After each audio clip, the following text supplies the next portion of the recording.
नमस्कार दोस्तों, खबर बहुत बड़ी है। गालवान घाटी में भारत और चीन के बीच जो संघर्ष हुआ था, जिसमें हमारे 21 सैनिक शहीद हो गए थे, उसके बाद अरुणाचल के तवांग में, जी हां, इस इलाके में एक बार फिर भारत और चीन के सैनिकों के बीच में हाथापाई हुई है, जिसमें खबर यह आ रही है कि कुछ भारतीय सैनिकों को चोटें पहुंची हैं, मगर अब मामला जो है वो शांत है। मगर मैं चाहूंगा दोस्तों कि भारतीय जनता पार्टी सरकार अपने ही सांसद तापिर गाव, यह शख्स जो आपके स्क्रीन पर है, इसके इन बयानों का जवाब दे। तापिर गाव बहुत बड़ा दावा कर रहे हैं। टेलीग्राफ को दिए गए इंटरव्यू में उन्होंने क्या कहा है दोस्तों, आपके स्क्रीन पर। तापिर गाव ने टेलीग्राफ को दिए गए इंटरव्यू में कहा है कि कम से कम 20 भारतीय सैनिक जो हैं वो घायल हो गए हैं। इनमें से 6 भारतीय सैनिक गंभीर रूप से घायल हैं। मगर जो बहुत बड़ा दावा तापिर गाव कर रहे हैं, मैं चाहूंगा कि भारतीय जनता पार्टी सरकार उनके इस दावे का जवाब दे। उनका यह कहना है कि चीनी सैनिकों ने भारतीय जमीन में प्रवेश करके यह बवाल मचाया। बड़ा प्रश्न ये कि चीनी सैनिकों की हिम्मत कैसे हुई भारतीय जमीन में प्रवेश करने की। मैं आपको बतलाना चाहूंगा दोस्तों, इस मुद्दे पर भारतीय सेना का भी बयान आ गया है, जो मैं आपको पढ़ के सुनाना चाहता हूं आपके स्क्रीन पर। सबसे पहले इसका हिंदी में अनुवाद। उन्होंने बताया कि 9 दिसंबर 2022 को जो चाइनीज सेना है, उन्होंने LAC पर प्रवेश करने की कोशिश की तवांग सेक्टर में। इसका हमारे सैनिकों ने मुंहतोड़ जवाब दिया। इस टकराव के चलते भारतीय सेना के कुछ सैनिकों को छोटी मोटी चोटें आईं। अब भारतीय सेना जो यहां पर कह रही है कि छोटी मोटी जो हैं वो चोटें आईं। उसके बाद दोनों पक्ष अपने अपने जगह पर चले गए और इसके तुरंत बाद हमारे दोनों कमांडर्स के बीच में एक फ्लैग मीटिंग हुई। इस मुद्दे पर चर्चा की गई और अब तमाम उन मुद्दों पर विचार किया जा रहा है जिससे इस इलाके में शांति बहाल हो।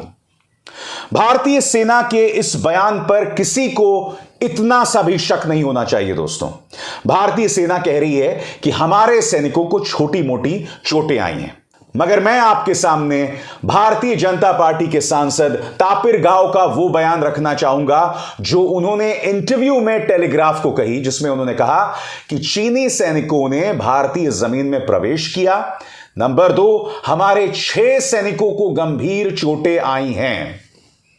इसके बारे में भारतीय जनता पार्टी सरकार का क्या कहना है दोस्तों? इसके अलावा ANI की एक खबर आई है, जिसमें ANI की इस खबर के मुताबिक जितनी चोटें भारतीय सैनिकों को आई हैं, उससे कहीं ज्यादा चोटें चाइनीज सैनिकों को आई है। और मुझे अपने भारतीय सैनिकों के साहस पर इतना सा भी शक नहीं है दोस्तों। मैं पूरी तरह से विश्वास करता हूं।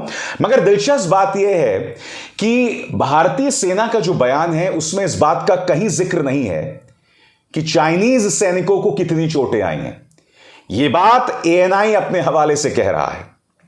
अब इस मुद्दे को लेकर जो है कांग्रेस ने कुछ सवाल आपके सामने रखे हैं। आपके सामने मैं बतलाना चाहूंगा कि कांग्रेस ने प्रधानमंत्री नरेंद्र मोदी के पुराने बयान का हवाला देते हुए क्या कहा है आपके स्क्रीन पर। अगर यह गलती ना की होती, चीन का नाम लेने से डरे ना होते, तो आज चीन की हैसियत नहीं थी कि वो हमारे देश की तरफ आंख उठाकर देखे। हमारी जमीन पर कब्जा करना, हमारी जमीन पर आकर हमारे सैनिकों से झड़प करना तो दूर की बात है। अब भी वक्त है, डरो मत। और कांग्रेस प्रधानमंत्री नरेंद्र मोदी के किस बयान पर कह रही है डरो मत, वो बयान भी आइए सुनते हैं। न वहां कोई हमारी सीमा में घुस आया है, न ही कोई घुसा हुआ है, न ही हमारी कोई पोस्ट किसी दूसरे के कब्जे में है। दोस्तों, मैं आपको बतलाना चाहूंगा कि इस मुद्दे पर कांग्रेस के जो अध्यक्ष हैं मल्लिकार्जुन खड़गे, उनका भी बयान आया है। यह उनका ट्वीट है आपके स्क्रीन पर। मैं इसका हिंदी में अनुवाद कर देता हूं। मल्लिकार्जुन खड़गे कह रहे हैं कि चाइनीज सैनिकों ने एक बार फिर भारतीय सेना को भड़काने का प्रयास किया है। हमारे जवानों ने इसका मुंहतोड़ जवाब दिया और कुछ लोगों को चोटें भी आई हैं। हम राष्ट्रीय सुरक्षा के मुद्दे का राजनीतिकरण नहीं करेंगे, मगर मोदी सरकार को ईमानदारी से चाइनीज घुसपैठ और तमाम जगहों पर जहां चाइना जो है वो कंस्ट्रक्शंस कर रहा है, निर्माण कर रहा है, उस पर ईमानदारी से मोदी सरकार को जवाब देना पड़ेगा। सरकार को पूरे देश को विश्वास में लेना पड़ेगा और संसद में इस मुद्दे पर जवाब देना पड़ेगा। यही नहीं दोस्तों, इस मुद्दे पर असदुद्दीन ओवैसी का भी बयान सामने आया है आपकी स्क्रीन पर। चीन हमें गश्त लगाने का मौका नहीं दे रहा है, लगातार टकराव हो रहे हैं, मगर मोदी सरकार पूरी तरह से खामोश है। 9 दिसंबर को टकराव होता है, मगर हमें 12 दिसंबर को पता चलता है, बावजूद इसके कि संसद का सत्र चल रहा है।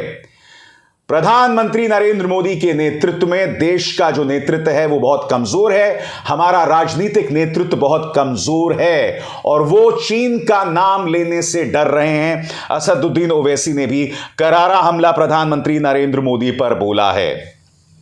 दोस्तों, मैं फिर स्पष्ट कर दूं, भारतीय सैनिकों के शौर्य पर किसी को रत्ती भर भी शक नहीं है, रत्ती भर भी शक नहीं है, मगर हमारे सैनिकों के शौर्य पर राजनीति करने का अधिकार किसी को नहीं है दोस्तों, किसी को नहीं है।